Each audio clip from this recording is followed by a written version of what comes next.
It is Sunday, July 1st. It is Sunday afternoon, July 1st. The Giants complete a sweep of the Dbacks on a fun-filled, exciting day of baseball and plenty of other sports news today on this Sunday afternoon. This is Giants Roundup.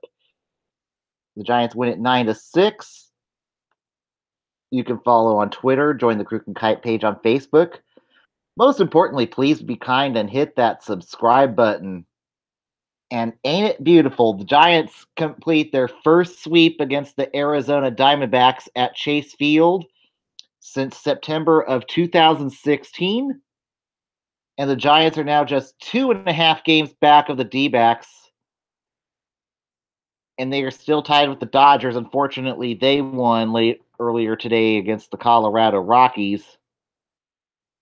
But the Giants amassed 16 hits in today's game and another great outing by the Bats.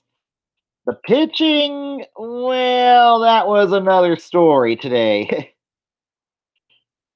As Bochy almost had to use the whole bullpen today in this one. It started in the second inning with a single by Joe Panic. It scores Nick Hundley. It makes it 1-0. Then in the bottom of the second, Chris Owings hits a sacrifice to center. It scores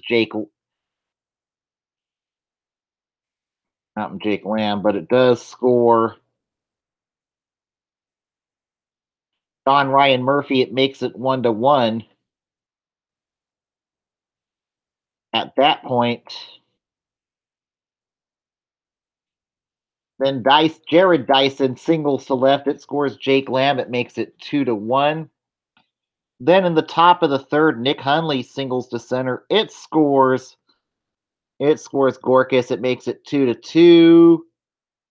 Then the left fielder who should play left field tomorrow and for a while until his bat cools off, the only one, Austin Slater, singles to right. It scores Brandon Crawford. It makes it 3-2. Then Brandon Belt doubles to right. It scores Holland. And yes, today, and here's the fourth inning. Crazy part is, and it's probably surprised Derek Holland. This was probably the best part of Derek Holland today, is that he hits a double to lead off the inning, and it kind of shocked him. And now that improves Derek Holland's batting average to 069. That's all right. He's still in the bingo cards, but at least he now has a batting average. And then Brandon Belt doubles to score him. It makes it 4-2. And then in the bottom of the fourth, Jared Dyson singles left. It scores Jake Lamb. It makes it 4-3. And that would be the end of line for Derek Holland today. He was not good. 4 walks, 3 earned, and 3 2/3 innings pitched. I'll give him a pass. This is his first bad game in a while, so I'm not going to rag on him too much. Then comes in for the bullpen is Corey Guerin, and he was actually good. He did get the out to limit the damage, and then we go to the top of the fifth, and the Giants bats get going again. Joe Panic with a single to center. It scores Austin Slater 5-3. It scores Alan Hansen, who comes in the game as a defensive substitution after Panda gets hit by a pitch in the fourth inning. Hits him in the elbow, bruises his elbow so he'll be day to day. So that's the good news. So it does not look like they're going to have to go to Sacramento. They're not going to have to call anybody up to the taxi squad at this point.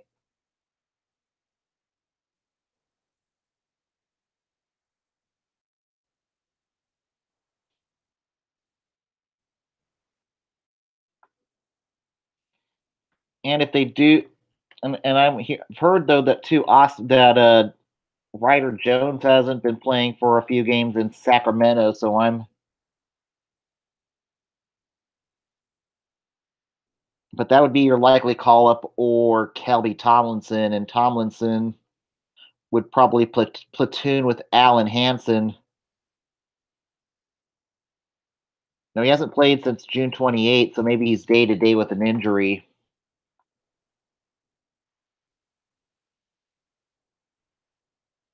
Their next option would be Kelby Tomlinson, and then that would be making lemons out of lemonade type situation.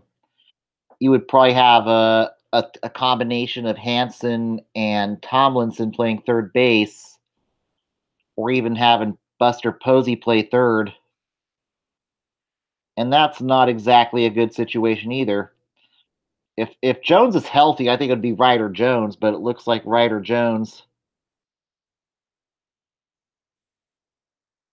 might be hurt. He hasn't played since June 28th, since Thursday, so maybe he's day to day with an injury.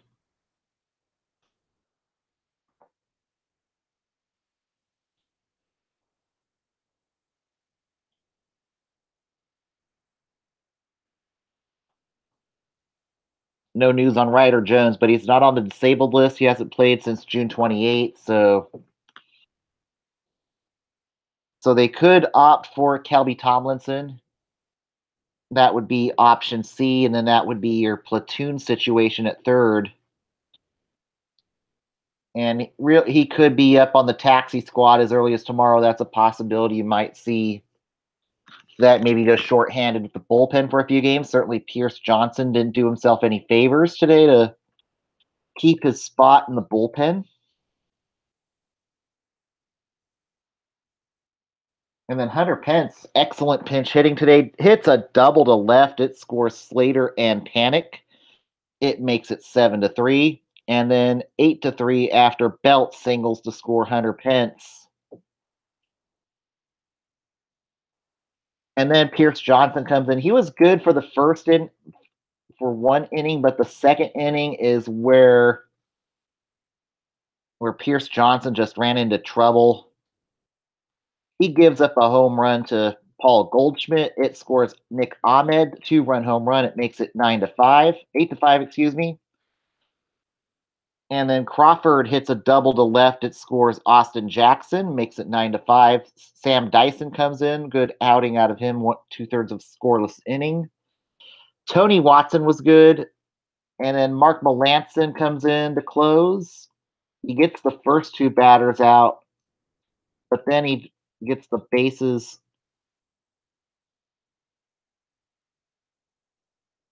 He gets, I think he loads the bases. Then Murphy singles to center. It scores Walker. It makes it 9-6.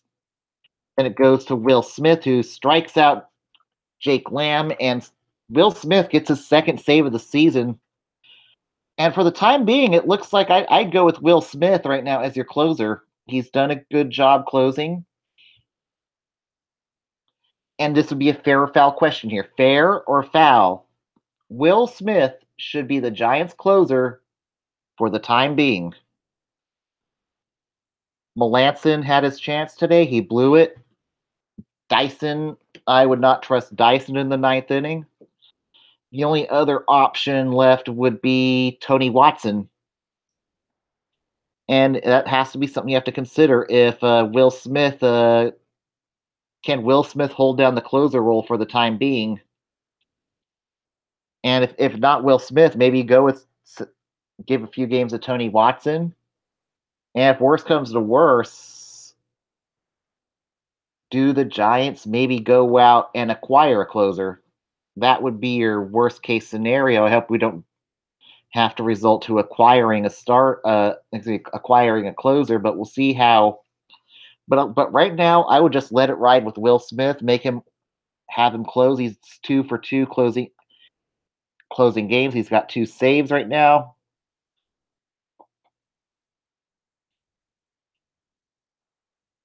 So until Will Smith blows a save, I'd go with Will Smith. Maybe put Melancon back in the 7th inning. I can't trust Sam Dyson. He's just given up too many earned runs. And for Pierce Johnson,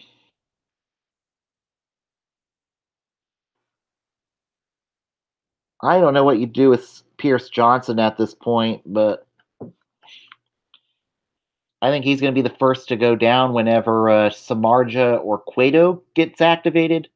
Pierce Johnson's going to be your first casualty back to the minors. He could go down tomorrow if they do have to bring up, or we'll see if Kelby comes up on the taxi squad tomorrow, or if Brider Jones goes on the taxi squad, depending on the severity of the injury to Sandoval. And then you still have Evan Longoria hurt.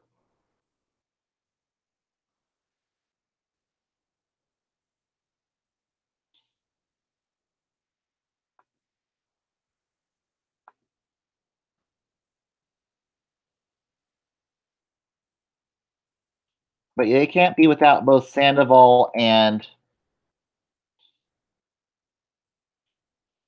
But for sure, they cannot be without Sandoval and Longoria for too terribly long, or else you are going to have to call up Ryder Jones. And Ryder Jones has looked better in Triple A thus far this year.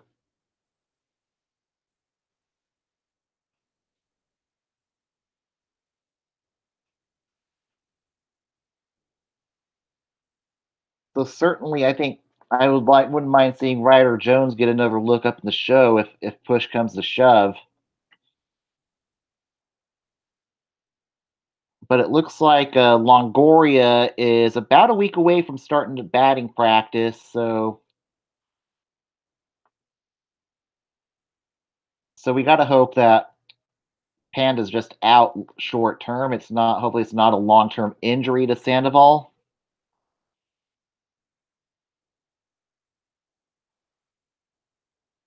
Good part is the X-rays were negative, so he's likely just day to day. And then also tomorrow, Jeff Samardzija will take his final rehab start in Sacramento, and he will pitch around 90. He'll be under 90 pitches, try to get 5 or 6 innings, and hopefully get that ERA down a bit, and hopefully he'll have a better outing at Rayleigh Field.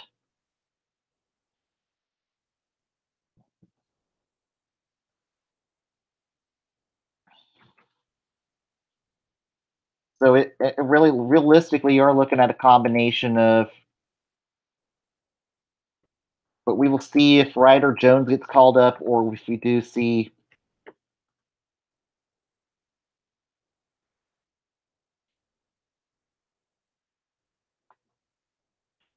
And if Ryder Jones can't go,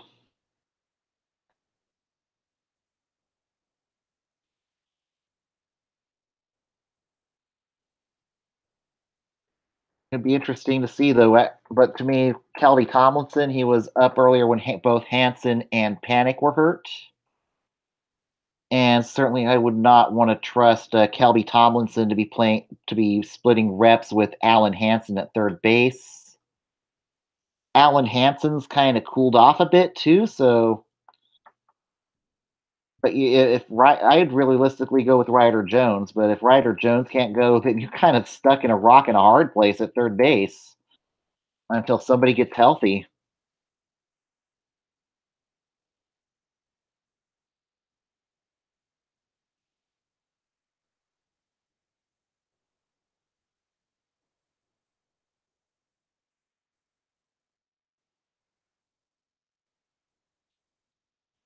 Now the Giants go on the road. The Giants go on the road after this game. They play the Colorado Rockies next for 3 games, starting tomorrow in Denver.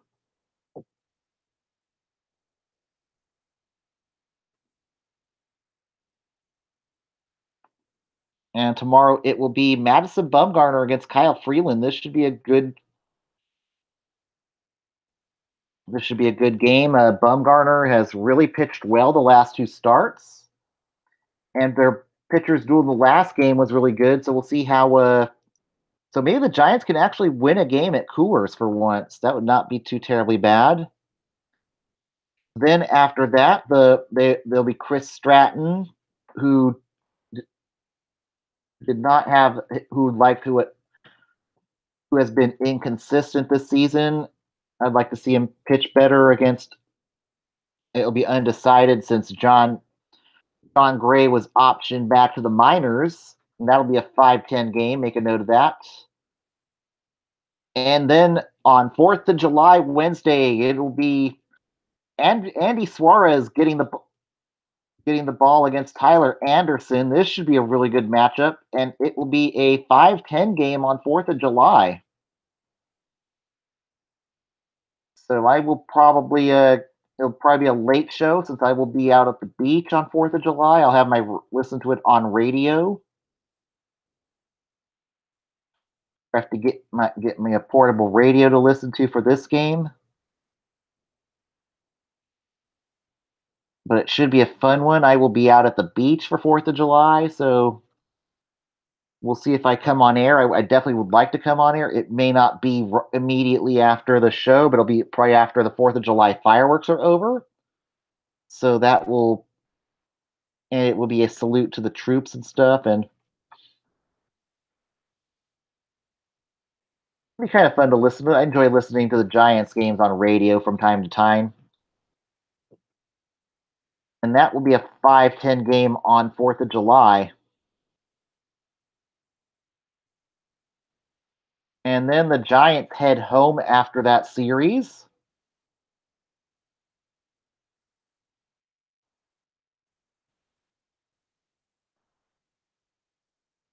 And then after 4th of July, the Giants head home to play 4 against the St. Louis Cardinals starting Thursday at AT&T Park. And then after that, the following week, they get the Cubbies for 3 at AT&T Park with no breaks.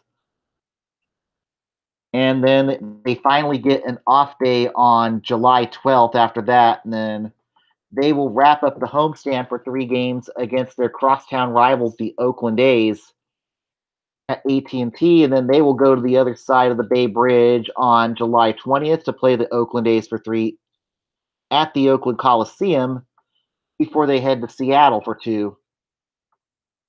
So definitely a lot of fun baseball coming up.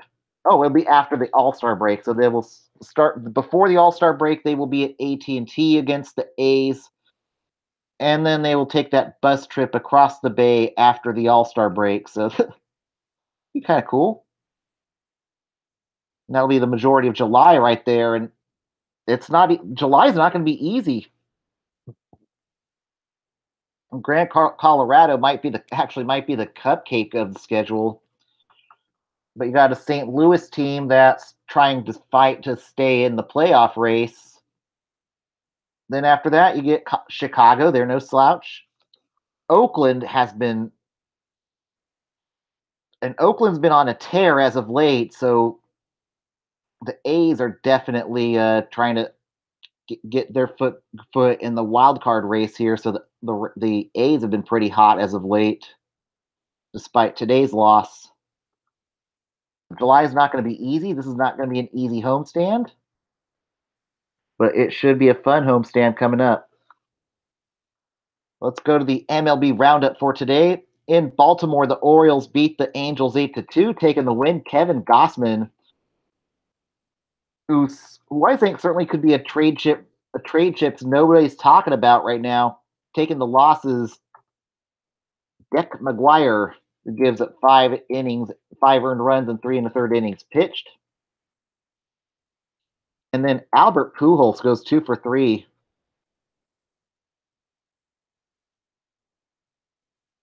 And then Hansel Robles gives up an earned run and 2/3 of an inning pitched. Eduardo Paredes, 2 earned and 1 inning pitched.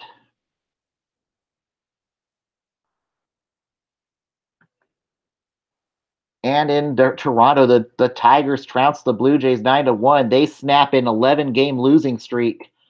Taking the win, Jordan Zimmerman, 7 innings strong, 1 earned run, 6 strikeouts. Taking the loss, J.A. Happ. Not one of his good days on the mound today as he gives up 7 earned and 5 2/3 innings pitched. And Jacoby Jones goes 2 for 3 for the Tigers today. Hits his 6th home run of the year. And then Preston Guillemette gives up 2 earned and 1 inning pitched for the Blue Jays in garbage time.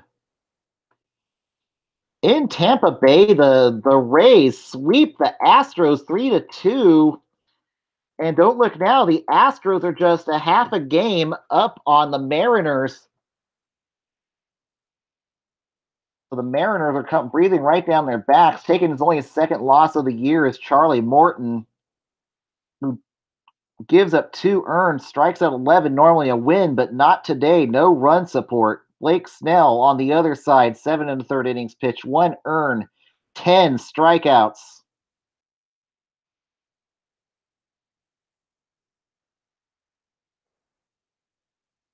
And now Tampa Bay, believe it or not, is 42 and 41 on the season. So Tampa Bay trying to make a run here as they're playing some excellent baseball as of late. Sergio Romo gets his 8th save of the year. And can I say it? Maybe is Sergio Romo setting himself up to get traded out of Tampa Bay? And in Cincinnati, the Reds sweep the Brewers 8-2. Taking the win, Matt Harvey, who's looked great in his last 2 starts for the Reds. Taking the loss, Freddie Peralta. Joey Votto goes 2 for 3 for the Reds today. And Aaron Wilkerson, 5 earned in 3 innings pitched for the Brewers.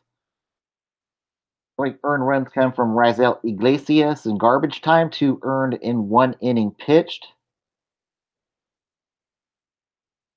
And don't look now, but Milwaukee is just a half a game ahead of Chicago at this point. So it's going to be a dogfight in the Central at this rate between the Cubbies and the Brewers going down the stretch. And the Mets beat the Marlins 5-2. Another candidate who nobody's talking about who could be traded, Steven Matz, takes the win. Taking the loss, Dan Straley walks 4 in 7 innings pitched. Todd Frazier goes 2 for 3 for the Mets today.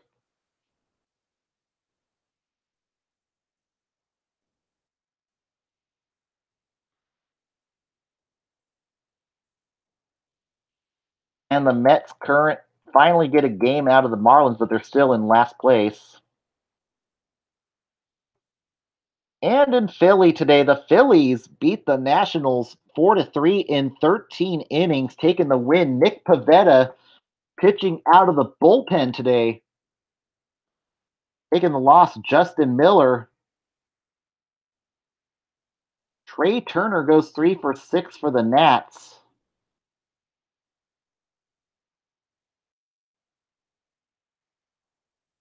And yeah, it looks like the Phillies exhausted their bullpen, so they had to use Nick Pivetta in the 13th inning to. Yeah, they had to use their starters but the bullpen was excellent today. They got 3 innings out of Jake Thompson, and now it creates an interesting situation for the Phillies with Vince Velasquez on the DL, who's going to start.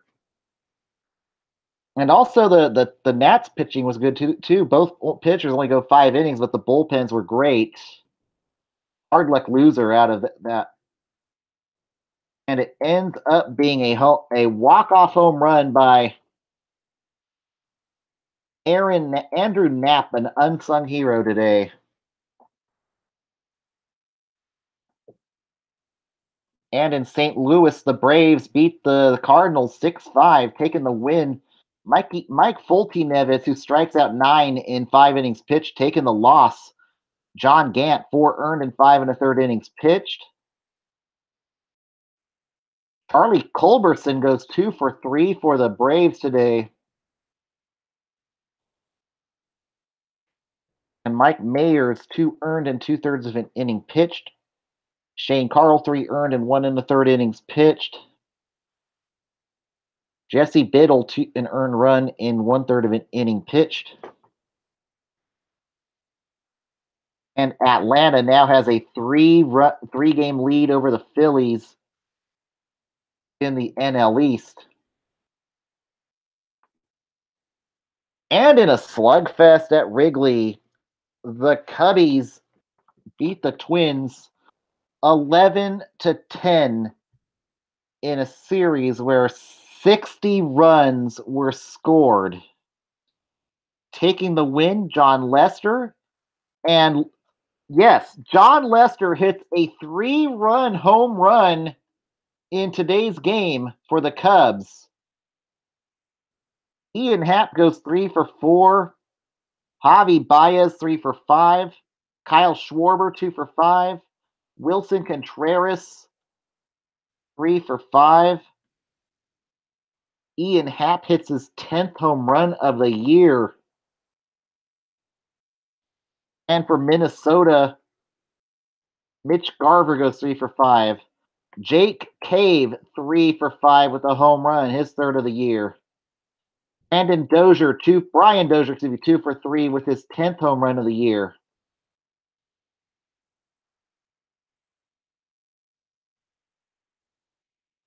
And Dylan Maples gives up 5 earned and 2/3 of an inning pitch for the Cubbies. Lester gives up 4 runs, but only 2 were earned. Lance Lynn has just fallen on hard times. 1 2/3 innings pitched, 7 earned runs.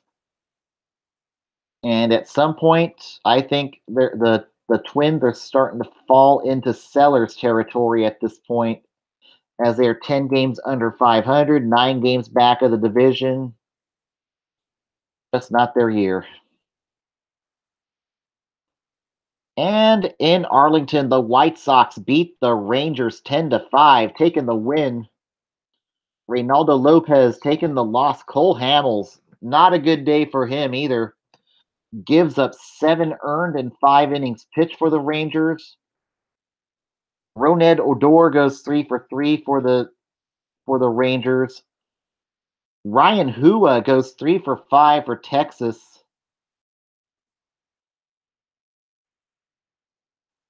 Jose Abreu goes 2 for 3 for the White Sox with a triple. Matt Davidson goes 3 for 5 for the White Sox. Avisail Garcia, have yourself a game, goes 4 for 5.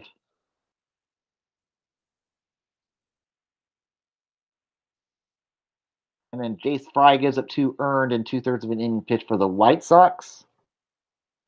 Former Giant Matt Moore, pitching out of the bullpen now, gives up 2 earned and 2 innings pitched.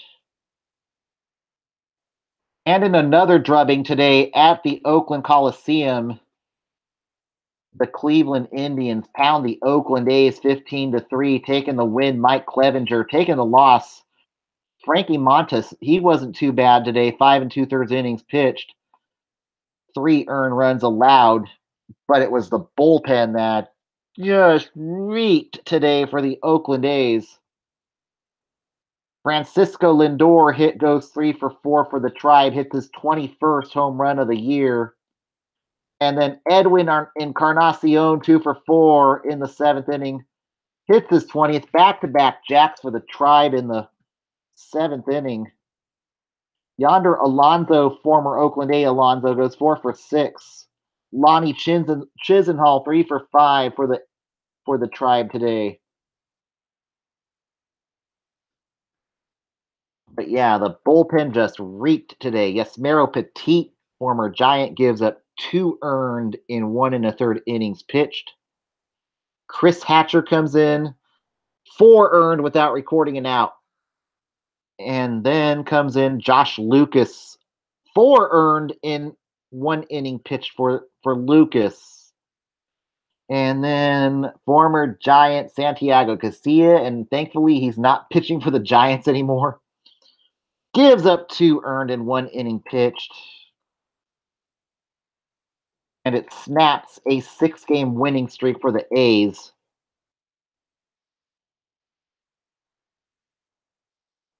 Just not a good day for the A's bullpen. And in San Diego today, the Pirates beat the Padres 7-5, taking the win. Former Giant Kyle Crick taking the loss. Tyson Ross, not a good outing today. 7 earned in 5 innings pitched. Not one of his better outings today. And Colin Moran goes 2 for 4 with a grand salami in the 5th inning off of Ross. And that hurts.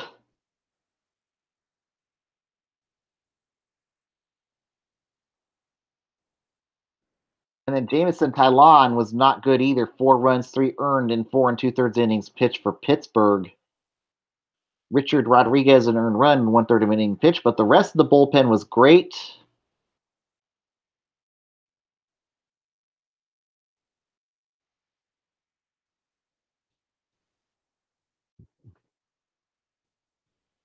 And in Dodger Stadium today, the LA Dodgers beat the Colorado Rockies 6-4. Taking the win is Daniel Hudson. Taking the loss is Adam Ottavino. Stanley Jensen gets his 22nd save of the year.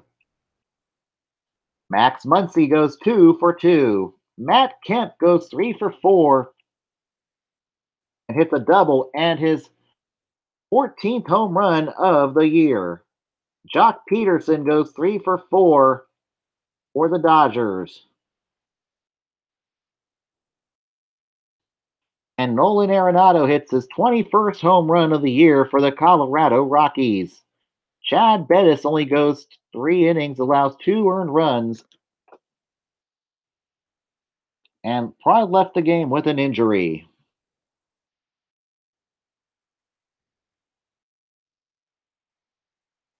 And he did leave the game with a finger injury. Chris Rusin comes in, 2 runs, 1 earned. And Ottavino, leaking oil as of late, gives up 2 earned runs in 1/3 of an inning pitched. Ross Stripling, 6 innings pitched, 4 earned runs, 7 strikeouts. And in Seattle today, the Mariners beat the Royals 1-0, taking the win. James Paxton, 8 innings strong, and they were 8 scoreless innings, 11 strikeouts. And getting his 32nd save of the year, Edwin Diaz. Kyle Seager goes 2 for 3 for the Mariners. And Brad Keller, did well enough to win, just did not get any run support.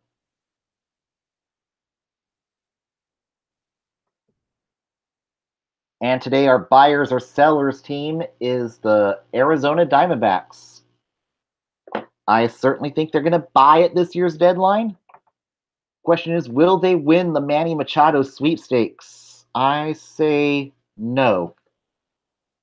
Problem is, I think Manny Machado is going to cost. I think the Orioles may ask too much for Manny Machado, but don't be too discouraged. I think they do acquire a bat at a much cheaper rate by the name of Jay Bruce. I think Bruce could be a big asset to the outfield, and he could bring some pop to the batting order. Certainly, as of late, Paul Goldschmidt's hitting better. Paul Goldschmidt has hit better as of late, as Jake Lamb, so he's starting to get his batting average together. But also, they could look at back end pitching. Zach Godley today, he only went 4 innings today, gives up 7 earned. His ERA has now climbed to 5.07, so he's not necessarily been great in the rotation as of late.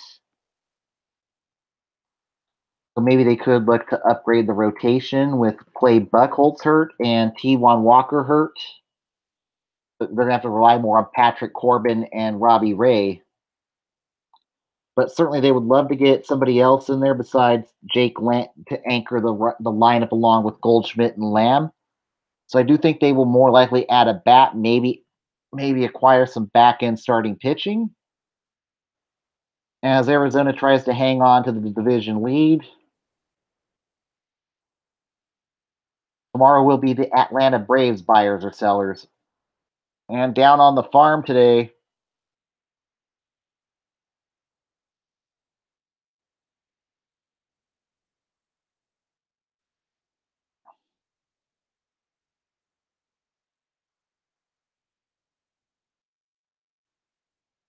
in the Battle of 99, the River Cats beat the Grizzlies 3-1.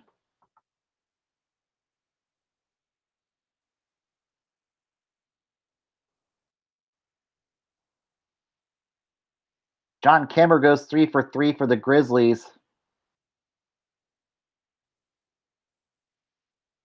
And Steven Duggar, Kelby Tomlinson, and Chase D'Arnaud are the only three players getting hits today. Josh James strikes out 12 in 5 innings pitched, 3 earned runs allowed. Normally a good outing, but not today. And then Mike Connolly, 1 unearned run, 4 1/3 innings pitched. Jose Valdez technically gets the win. And it looks like Derek Law gets his 7th save of the year for the River Cats. And the River Cats improve to 37-46 on the year.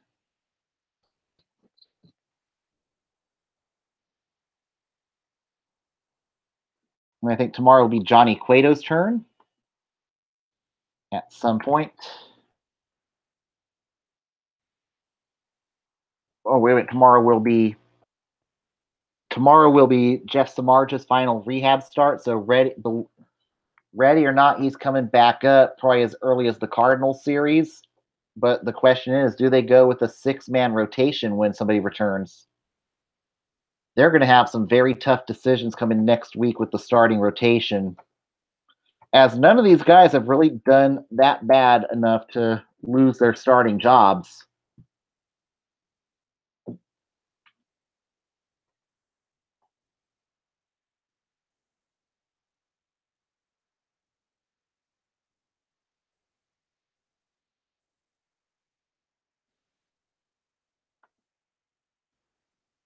So that'll be interesting. And now, and then tomorrow will be the Braves on buyers or sellers, and we'll go through the hot seats too as we go through each team on the buyers or sellers. Tomorrow will be the Atlanta Braves, as I say. And I will be out of town, but I am going to do live shows from the Central Coast this week. And as I said, 4th of July will be more of a delayed show after I get back from fireworks. So everybody have a good Sunday afternoon. We'll be back on tomorrow night after the conclusion of the Giants Rockies. Good night, everybody. Oops.